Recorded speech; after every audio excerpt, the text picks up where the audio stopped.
Hello and welcome. My name's Caroline Bray. I work for Land Registry, and my role in Land Registry is supporting Proptech on the Geovation Accelerator Programme.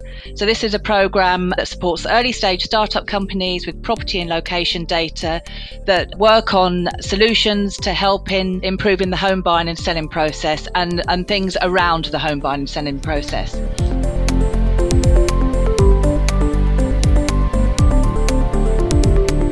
I'm delighted to be joined today by Josef Wasinski, who is the CEO and founder of Zero Down Lease. Hello, Josef. How are you today? Hi, Caroline. Thanks for having me. Yeah, not too bad. Great. So do you want to tell me a little bit about Zero Down Lease and what Zero Down Lease actually does? Sure. So Zero Down Lease, in a nutshell, is trying to make leasehold homeownership fair for all. I think everyone who glances at the paper every now and then will see stories about how unfair leasehold homeownership can be, whether that's excessive ground rents, expensive service charges, or just people stuck in a property they can't sell or remortgage due to the lease length. And so what we're trying to do is to be a company that focuses solely on that problem. We kind of joke internally, all we do is leasehold stuff, which might be quite boring for other people, but actually is quite fun and interesting for us. And start with our first product that we've launched is on lease extension. So we kind of package up this costly, confusing, and uncertain process into something that's simple, straightforward, and much more affordable. All right, great, thank you. So who are your main customers? Are they members of the public? How do they find you and how do you sort of interact with them? Yeah, so there's 5.4 million leasehold properties in England and Wales, and those are kind of effectively the total addressable market, all the people that we could possibly help. And of those, with our first product, which are the lease extensions, there's 1.2 million of those who will need to get their lease extended in the next 10 years. And that 1.2 million, just a side point on data and land registry, you couldn't have worked that out 5-10 years ago. And the reason for that is that the term of the lease, i.e. how long is left on it, is something that you couldn't access unless you paid £3 to land registry every single time to buy the register. Because what a lot of people don't know about property data is that it's actually very hard to get the nitty-gritty stuff.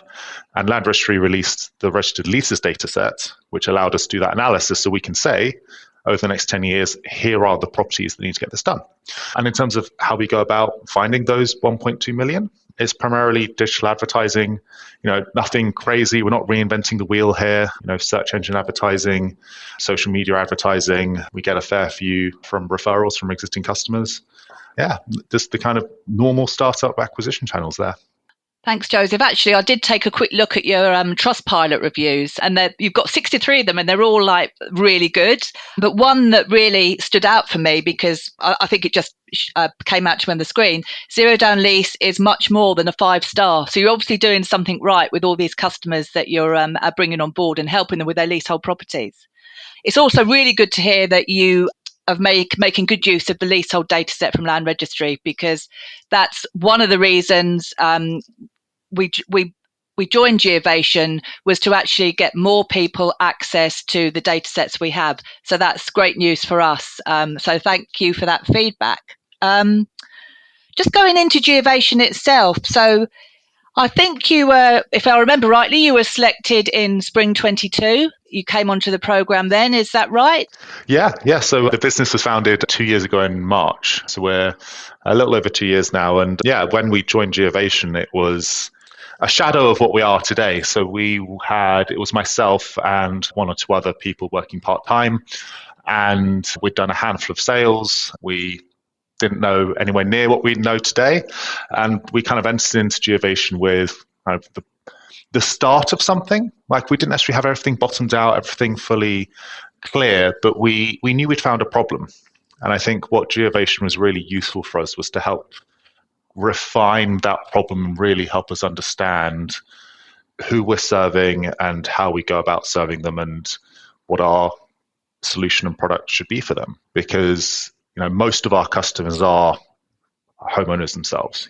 They're not necessarily we get a handful of landlords, we get a handful of companies, we have a handful of actually institutional clients who use us, but the vast majority are just people who own a flat. And when we joined Geovation, as I said, it was a small shadow of what we are today because we didn't have the team. We were, not actually making great revenues. And at the end of the program, we'd had a plan. We had a team. Actually, being on Geovation, it was a big factor in me bringing on my co-founder, Eva, because it just gave us some credibility. And from there, we've grown significantly, and we're in a really good place where we've done pretty much everything you can do in lease extensions. We've gone to court and won. We've gone to tribunal and won. We've extended £60 million plus of leasehold properties. We've made a lot of progress. So, Joseph, just going back over this, what made you decide on the leaseholds as a problem? What made you decide to try and fix the issue of leasehold extensions? Yeah, I don't think anyone grows up thinking, do you know what company I really want to start? A company in lease extensions or leasehold issues. It's actually, I think, how most people start a business is they experience the problem themselves. So I've been an entrepreneur my whole life, or I think more appropriately, unemployable. I have to be my own boss. And so my previous company was actually a company called Wayhome, which was in the Proptech space as well. And I took that company with my co-founders from zero to a £500 million joint venture with Allianz. And I kind of got, frankly, a bit bored because I like the chaos of the early days. And when you're a big institutionally funded company, it gets a bit slow. So I left that and kind of went out and thought I'd sit on a beach for a year and think about what I wanted to do. And I got bored because I actually like building businesses. It's fun for me. And so I kind of went through a long list of ideas that I'd written down. I thought about them all. And the one that came out on top was the leasehold extension issue, because I'd bought a flat and it was an ex-council flat and it had 88 years on the lease. And I was like, I knew from building Wayhome that once you get below 80 years, that's the point you need to start doing stuff. I was like, okay, let me look at how I'd extend the lease. And I was just confused.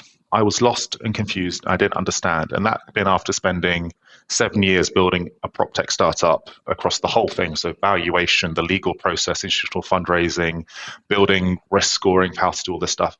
I was confused. And my realization is I'm confused. How is someone who isn't a professional in this space, how are they going to navigate this? And that merged with the Land Registry data set, which I kind of quickly hacked together a rough estimate on. I realized, okay, so this is a large and growing market, and it's a complex problem that's currently solved by a long tail of small local firms. That is a good problem to solve, because if you can specialize and you can use technology, you can outperform any generalist, and then it's just you're competing with the specialists. And if you can build a better business than them, then you'll do well. And so that was the starting point of it. And I was working remotely. I was actually in Nicaragua, of all places. And I built the website on a beach. I did chuck some ads up, did the first calls, and I sold my first customer. I didn't have a bank account. I didn't have a company set up. And so I quickly set up the company, quickly set up a bank account, all from a non-UK IP address, which was fun, and then got our first payment. And then that was the kind of starting point. And from there, it's just been growing and, solving the problem better and better as we move on. So, Joseph, I know that you use the leasehold data set from Land Registry. What other data do you incorporate into Zero Down Lease? So what is amazing about UK property data is it's probably the best in the world. So I've got some friends who are doing property startups in the US, and a mind-blowing stat there is that all of the equivalent of price pay data is all held at the county level. And so there isn't actually just a centralized register where you can go that's government mandated of all the sales, and even just address stuff. We also take that for granted over here. So I know someone was trying to do something in Japan, and the address system in Japan is insane. An address would be, it's the blue house, the second on the right from the church. And so the power that we have in the UK is that there is lots of really, really good data from the government, and it's all relatively well structured, and a lot of it's getting tagged to a key. So, for example, the data sets that we use are So we use the registered leases because that has data about the lease term, which tells us how long that person's got to stay in the property. We use data like the energy performance certificate, the EPC data. So if you ever buy or sell a house, if you see at the bottom of Rightmove or Zoopla, it will have the little score band like you'd get on a fridge. That data is all public data. So you can go find out how big the property is, the condition of it, the size. Because one of the interesting little niggles about a lease extension is that you have to account for any improvements that they've made, but not improvements like you or I would think about in terms of like a new kitchen or a new bathroom, but things like central heating or double glazing windows. Because if a property was leased originally, say in the 50s, there might not have been central heating and there definitely would have been double glazing. And so in those scenarios, you would be looking for those things as flags that would feed in. And so also, we use the Land Registry price pay data, which is when a property was sold for and how much. We look at the index data to work out roughly what it'll be worth. So we had to take all of these data sets, we merge them all together to help us kind of understand the property itself and kind of give a rough estimate of what the cost of the lease would be. And I think that's the really interesting thing about all of this open data is that I'm sure if you ask someone who was making the EPC register data the first time, the impact of knowing if a property was double glazed to a business like ours, they'd never guess it. But it is. And I think that's the power of the more of this data there is, and the more it's kind of keyed off things like UPRN, or which is the Ordnance Survey address-based product, which effectively gives a number to every property. So you can say property number 12 is this property, and then you can tag the lease to it, you can tag the EPC data to it, and you can tag all these other data sets. So it makes it easy to then get a holistic picture of the property rather than having 50 data sets you can't really merge together into one. Thanks. I mean, that's really interesting. That's conversations we have in Geovation a lot of the time about how you link data sets, and everyone wants to be able to link them easily. And I think although the data sets that everyone publishes aren't perfect, they are a really good indicator and a really good start of what people can do, and you've shown that within Zero Down Lease. Just going back to the accelerator program itself.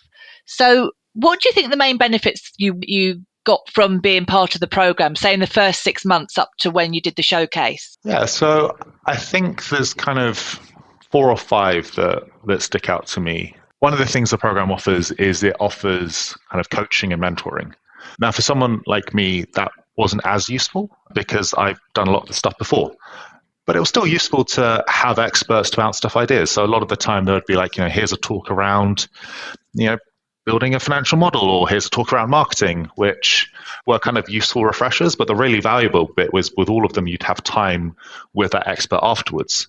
And so then I could go through and ask actually more technical, detailed questions that I wouldn't have access to otherwise. So the first bit was, experts to bounce ideas off and kind of act as almost like part-time supporters of the business, which was really useful. The next one was just being around other startups. You don't know everything, and startup founders everyone I've ever met who's a founder has been very, very generous with their time and willing to help out. And so just having other people who are in the same boat, who you can bounce ideas off, like, oh, I'm fundraising, and what do you think of my deck, or are there introductions you can make, or we're looking to hire someone, do you know anyone, or can you look at my web, like all those different things. It's really useful. And actually we've made lots of instructions from ourselves to other companies in Geovation in terms of referring business, and vice versa. And so you get those really nice kind of synergies where, even if you're attacking similar problems, it's very rare you have exactly the same company. So that's the third one. I think fourth, obviously, was we got a bit of cash when you're early on. Cash is tight, and it gives you that little bit of extra risk buffer to pay things. So that money was used to hire one of our first employees, and that gave us some cash to not make that a crazy risk. The last one is office space.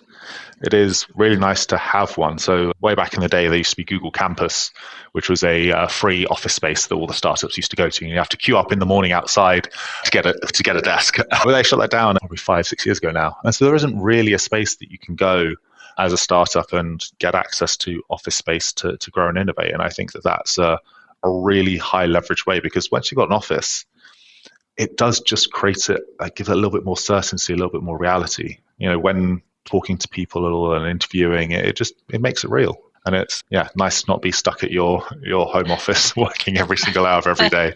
So I think those are the big things. What would you say your the biggest highlights are from the time you've been doing Zero Down Lease? Oh, that's a really good question. So you mentioned our reviews. I think that's a really big part of this for me. If you want to make a lot of money, people think you go into business, but actually just go work for someone like Google for 20 years and save half your salary, and you'll make a lot more money on average than a typical startup founder. I think it's the fact that we are genuinely helping people. Like, not everyone gives us a review. We've hundreds of happy customers. And we are genuinely helping them in a way that's more than just a lease extension. No one wants to do a lease extension. It's a blocker towards something they actually want to do. They want to sell, to be close to family. They want to remortgage. They can take some cash out and, help their kid with university fees. There's always a reason, and this big scary thing gets in the way. And if anyone's listening who's bought a home, you would have dealt with a solicitor who gave you a pile of documents and you probably had no idea what you're doing or what the process was. And you asked your friends, you asked your family, like, what does this mean? How does that work? And with a lease extension, you can't really do that because there is no one you can go to, because there are, by our kind of estimates, about 50,000 lease extensions a year versus about I think about 500,000 property transactions. And so you've got a factor of 10 fewer. And also, it's the type of thing that everybody at some point will buy a property or know someone who's bought a property. No one really knows someone who's done a lease. And so we kind of have to take a lot of hand-holding for people on the journey. And that, I think, is the really important thing for us, is that, we've taken cases where it's difficult and where there's lots of issues, and we've helped people. And we've had some really difficult scenarios where, we've got one client where she's a nurse and she's planning on retiring, and she's got this really difficult situation legally. And if she went to a normal firm, they wouldn't have been able to help because it's such a niche issue. She probably would have spent £20,000 in legal fees on a flat that's only worth a couple of £100,000. And that's a lot of money for someone out of pocket. And so those are the things I think that are the highlights to me, are the people that we've helped along the way. Also just the progress we're making and growing and solving this messy problem. I think that's really interesting too, because I've actually heard you on the phone to some people in the hub, and the way you talk to them, it's almost like you're helping. They're not just customers; they're sort of almost become friends because you have that one-to-one relationship with them. And like you say, if you employed, I believe, if you employed a solicitor or conveyancer to do that for you, you wouldn't get that one-to-one relationship that you've got. You'd have them doing the work, of course, but it wouldn't be pick up a phone, ask you anything they want to. So I think that's really valuable in what you're doing. The thing that a lot of people don't realize is actually that when you're extending the lease, people always look at the headline figure of, oh, this is how much money it's going to cost me in terms of a premium. Because in a nutshell, the way I kind of describe it is that if you imagine a lease as a sand timer, when you buy a property and it's brand new with a long lease, all the sand's at the top. And every day that passes, sand falls to the bottom. And then what you're doing when you're extending the lease is you're moving that sand effectively back up to the top. It's a very rough metaphor. What people don't realize is that you're actually rewriting, or you should be in theory rewriting, the legal contract that is your lease. And so there are things that can go wrong there. And I've heard of horror stories where there was someone that we spoke to where the previous owner had done a lease extension, but they'd done it informally, where it's effectively just a contract between them and the freeholder. They didn't rely on the statutory rights and protections they have. And it changed it from I think £100 year ground rent to one that was £500 and doubled every 5 years. And the thing is, you do the maths on that, and it's 500, then it's 1,000, then it's 2,000, then it's 4,000, then it's 8. And it was a 250-year term, and at the end, it was millions of pounds a year in ground rent. So that person had done an informal lease extension to add time on. So they were moving the sand back up, but they'd rewritten the contract in a way that effectively made the property worthless. Because why would you buy a flat where you're paying, and it wasn't even that expensive, it was maybe £300,000, and you're paying £10,000 a year in ground rent on it in 15 years' time? I think that's when you look at all of the kind of the startups out there, the ones that do niche down and really focus on their customer, they do well because they can make sure the customer gets a good outcome. Yeah, I totally agree with you there. So what next for Zero Down Lease then? Where are you going now? That's a very good question. So the big thing that's up in the air with everyone in this space right now is the leasehold reforms. And so for those that don't know, well, leasehold reform as a topic's been going on since the 1800s. And you can actually find quotes from Churchill on leasehold reform and how unfair it is and how it all needs to be scrapped. So give you an idea of how long this has been going. And the core reason why it's so difficult is that you've got effectively contracts been entered into typically under the advice of solicitor by a freeholder and a leaseholder.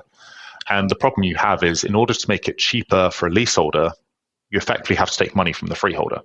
And so you have this challenge and tension there that whilst everyone would agree leaseholder home ownership is outdated, feudal, and deeply unfair, the challenge that you have is that everyone, including companies, all legal persons, which include companies, have human rights, one of which is the right to the peaceful enjoyment of your property. So the government can't come along and unilaterally say your property is now worthless. Now, what they can do, they can force someone to, say, sell a house because they want to build a motorway, because one house versus the benefit of society of that motorway is outweighed. The government would have to pay you money for that house, but they could force you to sell it. Now, the challenge with the leasehold freehold is that in order to make it cheaper for the leaseholder, you have to effectively take money for the freeholder. Because if I was a freehold investor and I bought a plot of land that I thought was worth £50,000, and now the government says, okay, all those leases that would add up to £50,000 when they extend, it's now worth £5,000, I've lost out. And so you have this really interesting challenge that over the next few months will hopefully play out, but will dictate what our future looks like. Because at one end, it could be much more streamlined and simple, which would be great for everyone, and we'll be focusing more on the kind of technology side of things and the data side of things, because the market will be more commoditized, which will be a good thing for leaseholders. If it's less like that and it's still the kind of artisanal legal process that it is right now, then we'll be focusing more on catering for those exemptions rather than building that kind of almost cookie cutter process. Well, I think lots to look forward to then within the next few months, and lots of challenges, I imagine, too. Thanks so much, Josef, for joining me today. It's been great to talk to you, and I think it will have given lots of people lots of information about leasehold extensions and how important they are and what solutions there are out there, such as Zero Down Lease. Thanks so much, Josef. See you in the hub soon. Yeah, thanks. Bye.